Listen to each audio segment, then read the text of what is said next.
वंदना करते हैं।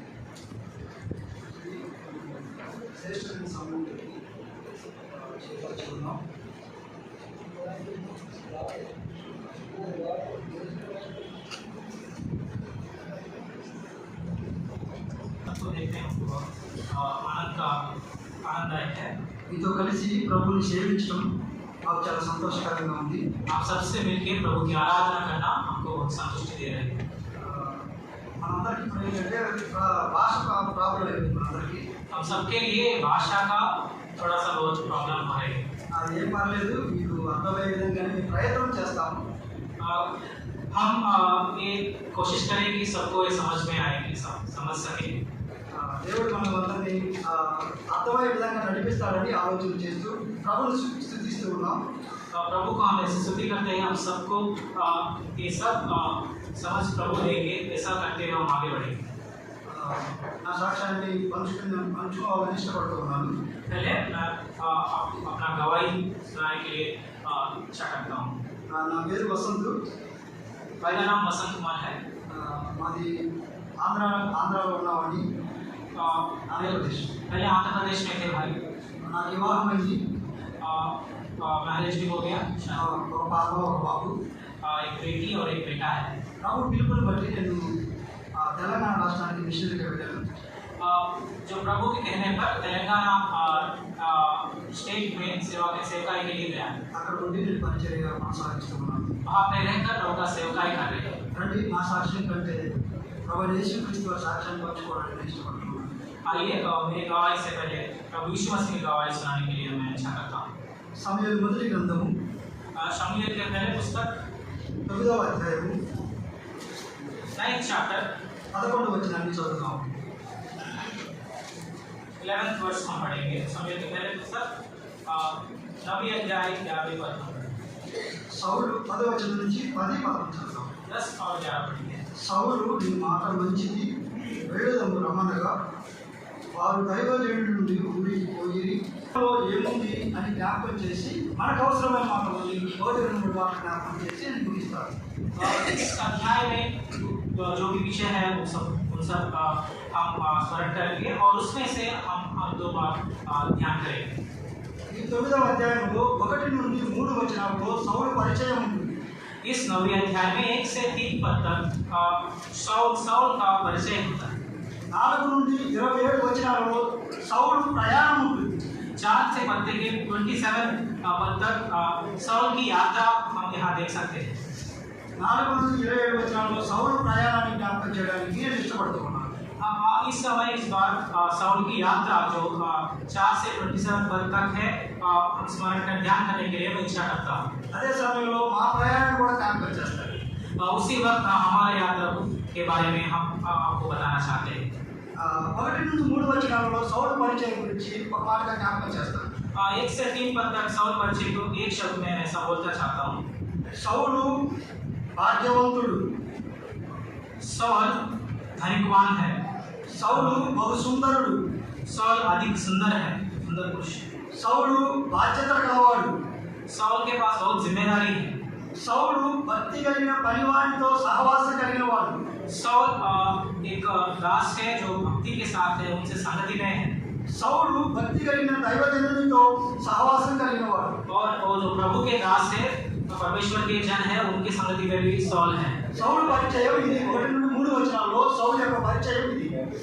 साउल का परिचय यही है जो हम इस अध्याय में देख सकते हैं। 4 నుండి 27 వచనాలలో 4 से 27 पद तक సౌలు యొక్క ప్రయాణాన్ని మనం చూస్తూ ఉన్నాం. साउल की यात्रा को हम देख सकते हैं। ఈ అధ్యాయం అంతటిని చదువుతూ ఉంటే సౌలు విధేయత కనపడుతుంది. इस अध्याय हम जब पूरा पढ़ रहे हैं हम देख सकते हैं साउल की बात मानने का गुण। సౌలు పనివాడి మాట, తండ్రి మాట విన్నవాడు.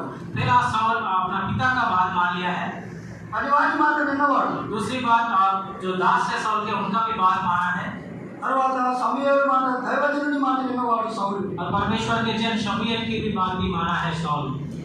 సౌలు యొక్క విధేయత ఈ అధ్యాయంలో మనం చూడగలం. इस अध्याय में साउल की बात मानने का गुण जो विधेयता कहते हैं हम उसको देख सकते हैं। మనం చదువుకున్న వచన భాగానికి వెళ్ళిపోదాం. సౌలు యొక్క ప్రయాణాన్ని మనం చూద్దాం. जैसे हम बताएंगे शाऊल की यात्रा को हम देखेंगे, हम वहाँ जाएंगे।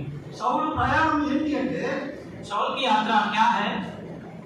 గాడిదలు తప్పిపోయాయి, వాటిని వెతుక్కుంటూ బయలుదేరాడు. उनकी घड़ियाँ वो खोए थे, भटके हुए थे और उनको ढूंढते हुए शाऊल बाहर निकला है। అతనితో పాటు తన పనివాడిని కూడా తీసుకొని బయలుదేరాడు. उनके साथ एक दासजन को भी लेके वो निकल गया। సమస్యలో ఉన్నవాడు वो समस्या में है, ఇప్పుడు ప్రయాణమే వెళ్తూ ఉన్నారు. अब यात्रा करके जा रहे हैं। ఆ ప్రయాణాన్ని మనం ఆలోచన చేద్దాం. उस यात्रा को हम सोचेंगे। పదవచనంలో సౌలు నీ మాట మంచిది, వెళుదాము రమ్మనగా 10वें वचन में तूने भला कहा है, हम चले। వారు దైవజనుడు ఊరికి పోయి और उस नगर जो जहाँ परमेश्वर का जन था वहाँ वो गए थे। ఊరికి ఎక్కిపోవచ్చుండగా उस नगर के वो चढ़ाई पर चढ़ते समय నేను మొదటి మాటని ఇలా జ్ఞాపకం చేయాలని ఇష్టపడుతూ ఉన్నాను. पहली बात ऐसा विशेष करके मैं बताना चाहता हूँ कि సౌలు ప్రయాణంలో ఉన్నతమైన స్థలానికి వెళుతూ ఉన్నవాడు. शाऊल अपनी यात्रा में एक ऊंची स्थान पर जा रहे हैं।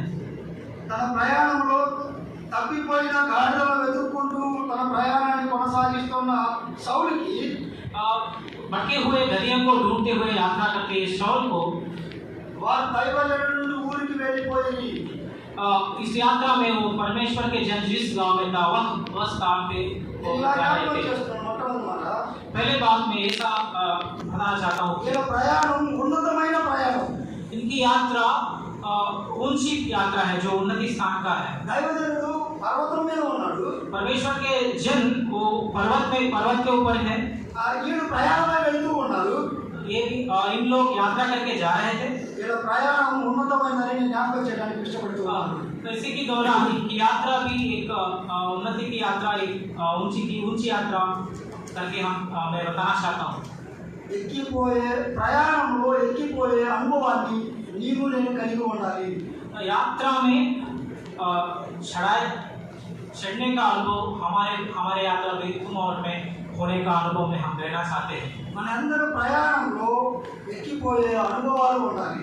हमारे सब यात्रा में हम अपने यात्रा में चढ़ने का अनुभव हमको होनी चाहिए। ఎక్కిపోయే అనుభవంలో చాలా ప్రమాదాలు ఉన్నాయి. जब हम चढ़ते हैं उनके उस यात्रा में बहुत सारे समस्या आते हैं। కొండలు చూడడానికి దూరంగా ఉన్నప్పుడు నున్నగా కనబడతాయి, కానీ पहाड़ जब हम दूर से देखते हैं हमको ऐसा सॉफ्ट दिखते हैं। అక్కడికి వెళ్ళి ఎక్కే సమయంలో కరకైన రాళ్ళు ఉంటాయి. जब हम चढ़ने लगेंगे हमको वहाँ पे बहुत बड़ा पत्थर सा हमको लग सकता है। బలమైన ముళ్ళు ఉంటాయి. वहाँ पे कांटो भी होता है। విపరీతమైన గాయపరిచే చెట్లు ఉంటాయి. हमको घायल करते हैं बहुत सारा पेड़ पौधे वहाँ पे होते हैं पहाड़ पे। అయినను ప్రయాణాన్ని కొనసాగించాలి. फिर भी उस यात्रा को हम आगे बढ़ाना चाहिए। అలా వెళితేనే ఉన్నతమైన ప్రయాణం అవుతుంది. वैसा जाने से ही हमारी यात्रा उन्नति का यात्रा होती है। అలా వెళితేనే ఉన్నతమైన సహవాసం దొరుకుతుంది. वैसा जाने से ही उन्नति का संगति हमको मिलती है। అలా వెళితేనే దైవజనుడిని మనం కలుసుకోగలం. वैसा जाने से ही हम परमेश्वर के जन को मिल सकते हैं। ఈ మాట నేను జ్ఞాపకం చేస్తూ ఉండగా इस बात को जैसा जो मैं स्मरण कर रहा हूँ, ఎక్కి వెళ్ళే అనుభవంలో ఎన్ని నష్టాలు లేకపోతే ఎక్కి వెళ్ళే అనుభవంలో ఉండే బాధ నేను వాటి నుండి జ్ఞాపకం చేయడానికి ఇష్టపడుతున్నాను. और जैसे इस यात्रा में चढ़ के जाने यात्रा में जो बाधाएं जो कष्ट जो है एक दो हम बताना चाहते हैं। అలా ఎక్కి వెళ్ళిన వారు ఎవరున్నారో చూద్దామా? हम देखेंगे जैसा चढ़ते हुए यात्रा करने वाले 2-3 लोगों को। ఆదికాండము 22వ అధ్యాయము पर की किताब 22 चैप्टर में 1-2 వచనాలు చదువుతాం. 1 और 2 पद हम पढ़ेंगे। ఆ సంగతులు జరిగిన తర్వాత इन बातों के पश्चात దేవుడు అబ్రహామును పరిశోధించెను. ऐसा हुआ कि परमेश्वर ने अब्राहम से देखकर उसकी परीक्षा की। ఎట్లాగా ఆయన అబ్రహాము అని పిలవక అతడు చిత్తము ప్రభువాను. ये अब्राहम उसने कहा देख मैं यहाँ हूँ। 3వ వచనం చదువుతాం. 30 और 30 पद हम पढ़ेंगे। తెల్లవారినప్పుడు अतः अब्राहम सवेरे ఆ గాడిద గంటలు కట్టి తన పనివారు కుమారుడు ఇస్సాకును వెంట పెట్టుకొని దహన బలి కొరకు కట్టెలు చీల్చి లేచి దేవుడు తనతో చెప్పిన చోటికి వెళ్ళాను. सवेरे तड़के उठा और अपने गधे पर काटी कसकर अपने 2 सेवक और अपने पुत्र इसहाक को संग लिया और कोमली के लिए लड़की छीन ली। దేవుడు చెప్పిన చోటు మోరియా పర్వతం. जो परमेश्वर ने बताया वो मोरिया पर्वत है। మోరియా పర్వతం అనేది ఉన్నతమైనది. मोरिया पर्वत भी एक ऊंची जगह है। అక్కడ దేవుడు చెప్పిన చోటికి వెళ్ళడానికి తండ్రి కుమారుడు ఆ పరివారు గారందరూ కలిసి వెళ్తున్నారు। उधर जो परमेश्वर ने बताया गया उस प्रदेश को जाने के लिए पिता अपने पुत्र और एक दास को लेके वो निकल पड़े हैं। ఆ 8 దినాల ప్రయాణం कितने दिन का यात्रा थे वो? 4వ వచనం చదవండి। 4 पद में हम पढ़ सकते हैं। 3వ నాడు तीसरे दिन। ఆ 3 దినాల ప్రయాణాన్ని మనం అక్కడ చూస్తూ ఉన్నాం। 3 दिन की यात्रा हम उधर देख सकते हैं। మేము కూడా అంతే, మా ప్రయాణం కూడా అదే। हमारा यात्रा भी वैसा है, हम 3 दिन यात्रा करके आए हैं। నశించిపోతున్న ఆత్మల కొరకు जो नाश होने आत्माएं हैं, नाश में जाने वाले आत्माएं, ఆంధ్రప్రదేశ్ నుండి, తెలంగాణ నుండి, ముంబై నుండి, పరిసర ప్రాంతాల నుండి మేము బయలుదేరి వచ్చాము। आंध्रा से, तेलंगाना से, मुंबई से, यूपी से और कई जगह से हम निकल पड़े हैं। రావడానికి 3 రోజుల ప్రయాణం, आने के लिए 3 दिन का यात्रा, 3 దినాల పరిచర్య, 3 दिन का सेवकाई, 3 నెలల ప్రార్థన, 3 महीने का प्रार्थना అలా हमारे, వెళ్ళడానికి మాకు 3 రోజులు అవుతుంది। और वापस जाने के लिए 3 दिन का हमारा यात्रा है। దేవుడు చెప్పిన చోటికి వెళ్ళిన అబ్రహాము ఇస్సాకు మనం చూస్తూ ఉన్నాం। आज यहाँ हम देख सकते हैं अब्राहम और इसहाक, जो प्रभु परमेश्वर ने जो प्रदेश बनाए वहाँ पे जा रहे हैं। ఇలా మాట్లాడుకుందాం। 3 దినాల ప్రయాణంలో ऐसा कह सकते हैं कि इस 3 दिन की यात्रा में తండ్రికి తెలుసు కుమారుని బలి అర్పించాలని। पिता जानते हैं कि अपने बेटे को बलिदान करने जा रहे हैं, కుమారుడికి తెలియదు నేను బలైపోతున్నానని। लेकिन ये बेटे इसहाक नहीं जानते कि वो बलि होने के लिए जा रहे हैं। నన్నే బలిగా అర్పిస్తారనే సంగతి ఇస్సాకు తెలియదు। इसहाक ये नहीं जानते कि मुझको ही मेरे पिता बलि करेगा। ఇలా అనుకున్నా, లేక పుట్టాడు ఒక్కడే కొడుకు। ऐसा हम सोच सकते हैं कि एक ही जो बेटा को पैदा हुआ है, जो हम जब सब जानते हैं 600 वर्ष में ఎన్నిసార్లు కుమారుడిని చూసి ఏడ్చుంటాడు। कितने बार वो पिता वो बेटे को देखकर रोया होगा। నా కుమారుడు నిన్నే బలి అర్పించబోతున్నాను। ये सोच सकते हैं कि वो ये सोचे कि मेरे बेटा मैं तुझको बलि देने वाला हूँ, ये कुछ सोच रहे होंगे। ఎన్నిసార్లు మదన పడిపోయి ఉంటాడో, कितने साल अपने हृदय में विचार रखा होगा, ఎన్నిసార్లు వేదన పడి ఉంటాడో।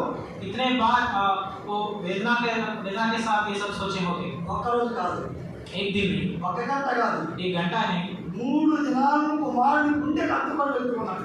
3 दिन बेटे को अपने हृदय में रखकर जा रहे थे। ఎంత వేదన ఉంటుందా తండ్రికి। उसके हृदय में कितनी वेदनाशीलता हो सकती है। ప్రయాణంలో వేదన ఉంది, यात्रा में वेदना है, మన జీవిత ప్రయాణంలో కూడా వేదన ఉంది। हमारे जीवन की यात्रा में भी वेदना है। నశించిపోతున్న ఆత్మల కొరకు మనం వేదన పడుతూ నడుస్తూ ఉన్నాము। जो नाश होने वाले आत्मा के लिए हम भोज के साथ हम चल रहे हैं। ప్రభువుని ఎరగని వారు నశించి నరకానికి వెళ్తూ ఉంటారు। जो प्रभु को नहीं जानते वो जैसे नरक में जा रहे थे। ఎలా కొనసాగిస్తున్నాం మన యాత్ర ప్రయాణాన్ని। हमारे जीवन की यात्रा को हम कैसे आगे बढ़ा रहे हैं। అబ్రహాము తనను ప్రేమించిన కుమారుని బలి అర్పించడానికి తన ప్రయాణాన్ని కొనసాగించాడు। अब्राहम अपने बेटे जिसको इतना प्रेम करता है उनको बलि देने के लिए आप यात्रा कर रहे हैं। మనం కూడా మనం ప్రేమించి ప్రభు కొరకు ప్రయాణాన్ని కొనసాగించాలి। हम भी हमारे प्रिय प्रभु के लिए हमारे जीवन की यात्रा को करते हुए आगे जाना है। అబ్రహాము చేసిన కార్యం మనం చూస్తూ ఉన్నప్పుడు अब्राहम का किया हुआ एक कर्म हम देखते हुए తన ప్రియమైన కుమారుని బలిగా అర్పించడానికి ఇష్టపడ్డాడు, వదిలేశాడు। अपने बेटे को बलिदान करने के लिए वो इच्छा के साथ हृदय के साथ निकल पड़ा है। మన ప్రయాణంలో త్యాగాలు చేయవలసి ఉంది। हमारे यात्रा में हमको त्याग करना होगा। మేము కూడా ఈ మధ్య అదే చేశాం। हम भी इन दिनों में ऐसे किए थे। కుటుంబాలను వదిలి వచ్చాం, हमारे परिवार को छोड़ के आए हैं, సంఘాలను వదిలి వచ్చాం, हमारे कलीसिया को छोड़ के आए हैं, మా ప్రాంతాలను వదిలి వచ్చాం। हमारे प्रदेश को छोड़ के आए हैं, ఎందుకంటే ప్రభు మాకు చెప్పిన మాటని మేము చేయడానికి వచ్చాం। क्योंकि प्रभु ने हमको जो बताया है वो करने के लिए हम आए हैं। ఇంకొక విషయం తెలుసా, మా కుమారుడికి చికెన్ బాక్స్ వచ్చాయి। और एक और विषय है जो बताता हूँ, भाई का बेटे हैं उनको चिकन पॉक्स आए हैं, దానికంటే మేము సువార్త పాటించడం ముఖ్యమని వచ్చాను। और उससे विशेष कर सुसमाचार प्रकट करने के लिए मैं इधर आया है। కాబట్టి మన ప్రయాణంలో త్యాగాలు చేయవలసి ఉంది। हमारे जीवन की यात्रा में हम त्याग देना है। ఉన్నతమైన ప్రయాణానికి మనం వెళ్ళాలి। ऊंची यात्रा, ऊंची प्रदेश की यात्रा हम जाने करने वाला है। సౌలు ప్రయాణం ఉన్నతమైన ప్రయాణం, దైవజనుడు ఉన్నాడని। शाऊल की यात्रा ऊंची स्तर की यात्रा है जहाँ पे परमेश्वर का जन है। రెండో మాట జ్ఞాపకం చేస్తాను. दूसरी बात हम देखेंगे. ఒకటి మాట గుర్తుందా మీకు? पहली बात आपको याद है क्या? ఉన్నతమైన ప్రయాణము సౌలుది. साउल की यात्रा एक ऊंची तरह की ऊंची स्थिति की यात्रा है. రెండో మాట జ్ఞాపకం చేస్తాను. दूसरी बात हम देखते हैं సమూయేలు మొదటి గ్రంథము शमूएल की पहली पुस्तक 9వ అధ్యాయము 9वीं अध्याय 21వ వచనం చదువుతాం. 21 पर पढ़ेंगे. సౌలు నేను బెన్యామీనును కానా, నా గోత్రము ఇశ్రాయేలు గోత్రములో స్వల్పమైనది కాదా, నా ఇంటి వారు బెన్యామీను గోత్రము ఇంటి వారందరూ అల్పులైన వారు కాదా, నాతో ఇలాగ ఎందుకు పలుకుచున్నావు అని అందుకు సౌలుడు అతని పనివారిని భోజనం శాలలో తోడుకొని గెలవబడిన దాదాపు 30 మంది ప్రధాన స్థలమందు వారిని కూర్చోబెట్టి 21 से हम आगे देख सकते हैं. शाऊल कहता है कि मैं बिन्यामीन अर्थात सब इजराइली गोत्रों में से छोटे गोत्र का नहीं हूँ, सबसे मैं छोटा हूँ, लेकिन शमूएल ने उनको लेके उनके जो यहाँ पे सबके प्रधान स्थान में उनको बिठाया है. वहाँ कितने लोग थे? 30 మంది. 30 लोग वहाँ पे थे. 30 మంది ప్రధానులతో కూర్చుండే భాగ్యం ఎవరికి వచ్చింది? और 30 मुख्य लोग के साथ बैठने का किसको मिला है? సౌలుకు దొరికింది. शाऊल को मिला है. ఇది రెండో మాట జ్ఞాపకం చేస్తున్నాం. ఉన్నతమైన సహవాసం. और दूसरी बात हम ऐसा कह सकते हैं कि उन्नति का संगति, ऊंची जो बड़े लोग उनके संगति है. సౌలుకే కాదు, మాకు కూడా ఉన్నతమైన సహవాసం దొరికింది.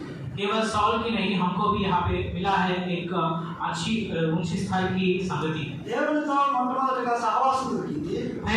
पहला है प्रभु के साथ हमारी संगति है. ఇక్కడ మీతో కూడా ఉన్నతమైన సహవాసం మాకు దొరికింది. इधर आपके साथ भी एक ऊंची संगति, एक उन्नति का संगति हमको मिला है. ये हमारे सहवास दొరికింది. इस अनप्लान्ड यात्रा जो है यहाँ पे हमको मिला एक उन्नति का संगति. నశించిపోతున్న ఆత్మల వద్దకు మేము వెళ్ళిపోయాం. हम गए थे जो नाश में जाने वाले लोग हैं उनके पास.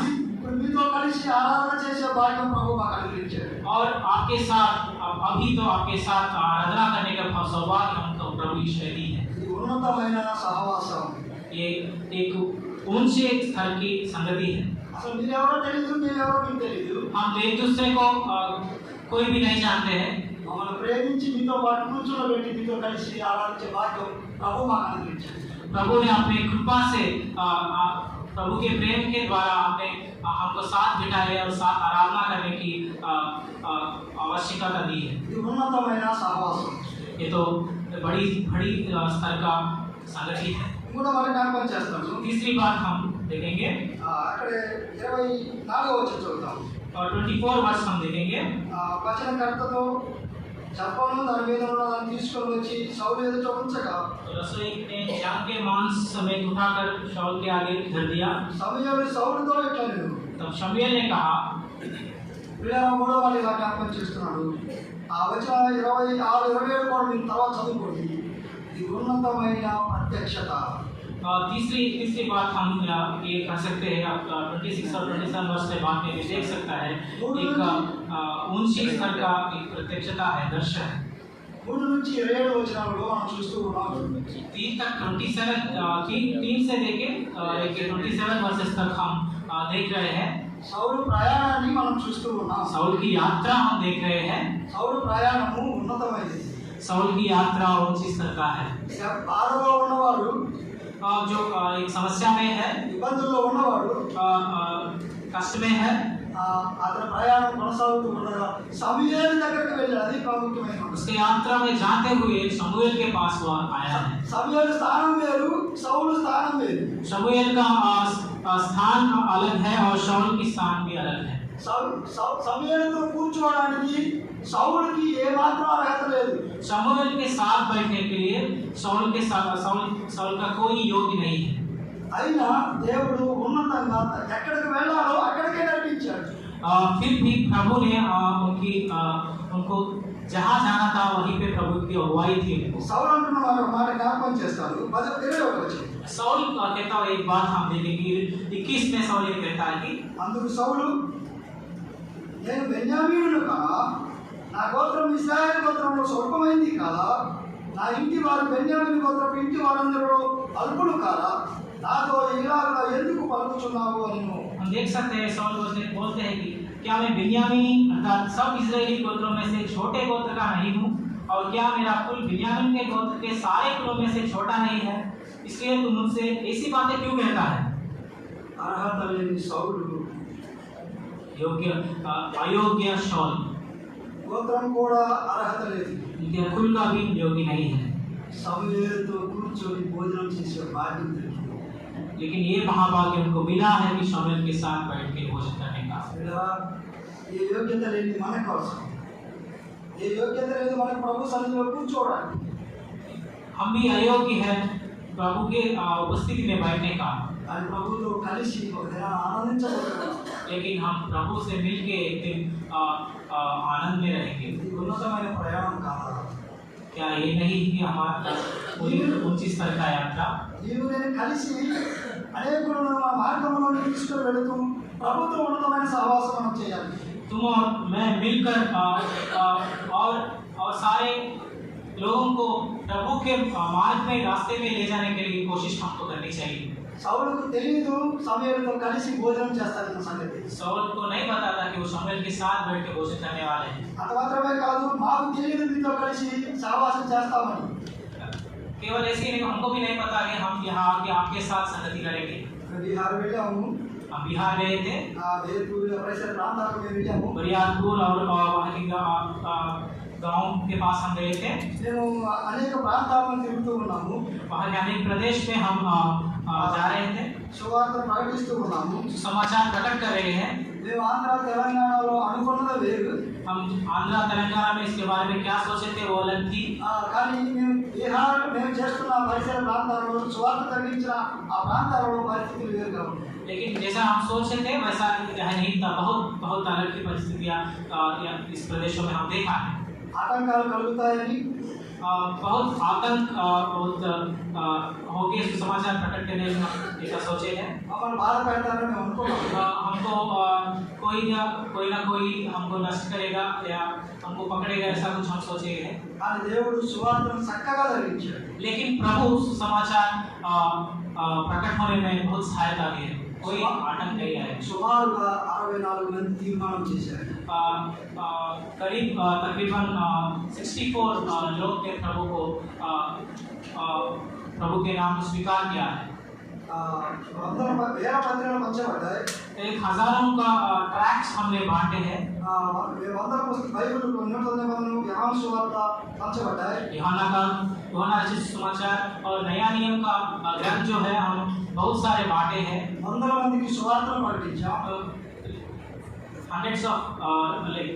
hundreds of people प्रभु का सुसमाचार सुने हैं। కాబట్టి ఆ ప్రయాణాన్ని దేవుడు ఉన్నతంగా ఉంచాడు. हमारे इस यात्रा को प्रभु ने ऊंचे स्तर पर रखे हैं। దేవుడి మీద ఆధారపడి నడిచేవారి, ఆధారపడకుండా వెళ్ళిన సౌలుని అంత ఉన్నతంగా తీసుకెళ్తే प्रभु के ऊपर प्रभु को ना जाने शमूएल के पास शाऊल गए थे प्रभु के अगुवाई से। ఆయన మీద ఆధారపడి మమ్మల్ని ఉన్నతమైన స్థలానికి తీసుకెళ్ళా.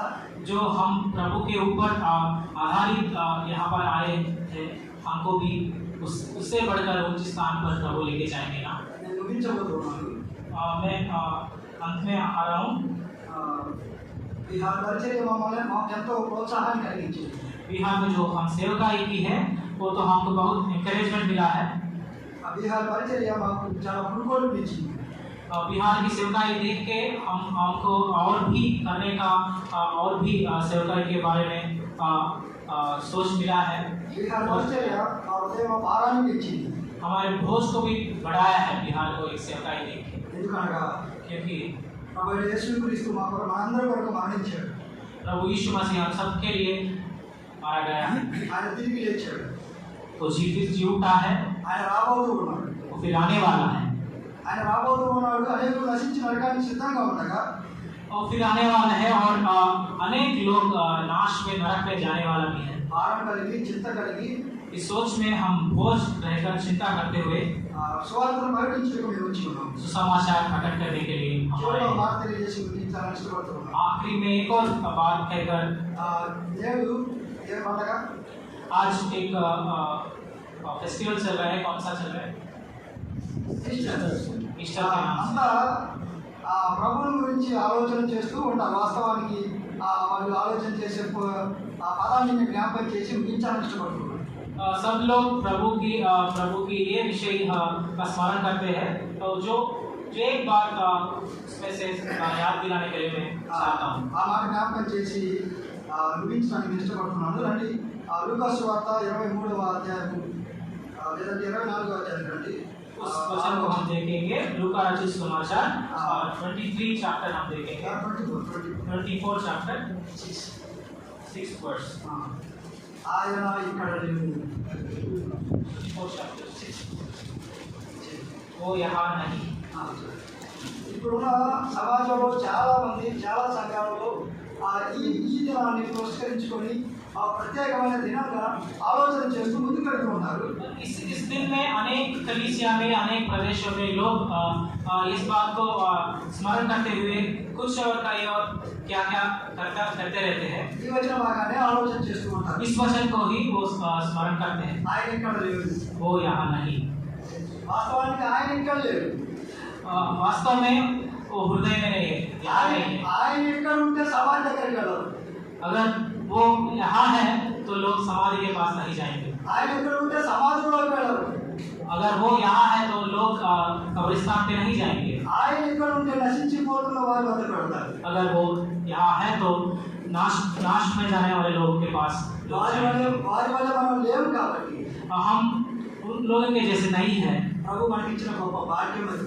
इसलिए प्रभु ने इस महाभाग्य हमको दिया है। ఎప్పుడో చనిపోయిన సమాజం వద్దకు వెళ్ళడం కాదు.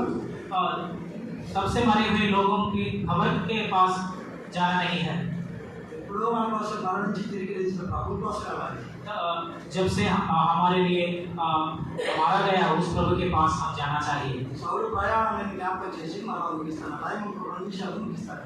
साउल की यात्रा को एक बार याद दिलाकर मैं उनको समाप्त करूँगा। సౌలు ప్రయాణం ఉన్నతమైనది. साउल की यात्रा ऊंची स्तर की यात्रा है। సౌలుకి ఉన్నతమైన సహవాసం దొరికింది. साउल की संगति ऊंची स्तर की संगति मिली है। సౌలుకి ఉన్నతమైన ప్రత్యక్షత దొరికింది. साउल की दर्शन उन्नति का ऊंची स्तर का दर्शन उनको मिला है। సమూయేలు ముఖ దర్శనం చేయడానికి ఎంత భాగ్యం దొరికింది సౌలుకి. साउल शमूएल को मिलने का भाग्य कितने महाभाग्य शाऊल को मिला है। సమూయేలు ఏ లోపం లేనివాడు అంటాడు, నాలో నీ వద్ద నేను అన్యాయంగా ప్రవర్తించాను అంటాడు. शमूएल के पास कोई भी अयोग्यता की चीज नहीं है। शमूएल ऐसा पूछता है कि मैं आपके साथ कोई अन्याय किया क्या, ऐसे पूछता है। సౌలుకే అంత భాగ్యం దొరికితే शाऊल को ऐसी महाभाग्य मिला तो మన ప్రయాణంలో ప్రభుతో కలిసి వెళ్తాం. మనమంతా ధన్యులం. हम सब जो प्रभु के यात्रा में हम चल रहे हैं हमको कितने महाभाग्य मिलेगा, कितने धन्य हैं। సభ్యులు మన ప్రయాణంలో పరిశీలన చేసుకుంటారు. इस समय में हमारे जीवन की यात्रा को हम परिशीलन करते हुए మన ప్రయాణం ఉన్నతంగా ఉండాలని, हमारी जीवन की यात्रा ऊंची स्तर की होने इच्छा से ఉన్నతమైన సహవాసాన్ని మనం అందరం ఎప్పుడు కలిగి ఉండాలని, ऊंची स्तर की संगति में हम सदा रहे। ఉన్నతమైన ప్రత్యక్షత అంటే ఒకరినొకరు చూసుకునే ప్రత్యక్షత మనం అందరం ఎప్పటికీ కలిగి ఉండాలని, ऊंची स्तर की दर्शन और या सबसे मुखामुख देखने का संगति में रहने का आलोचना रखते हुए हम आगे बढ़ना है। దేవుడు ఆజ్ఞకు మనందరినీ ముందుకు తీసుకెళ్ళి దీవించి ఆశీర్వదించుగాక. जैसे हमारे जीवन की यात्रा प्रभु की अगुवाई से आगे बढ़ने की प्रभु ऐसा आशीष हमें दे। మమ్మల్ని ప్రేమించి ఆహ్వానించిన సంఘానికి ప్రత్యేకమైన వందనాలు తెలియజేస్తున్నాం. हमको प्यार करके मोहब्बत से हम क्या स्वागत किया हुआ कलीसिया को हम धन्यवाद करते हैं।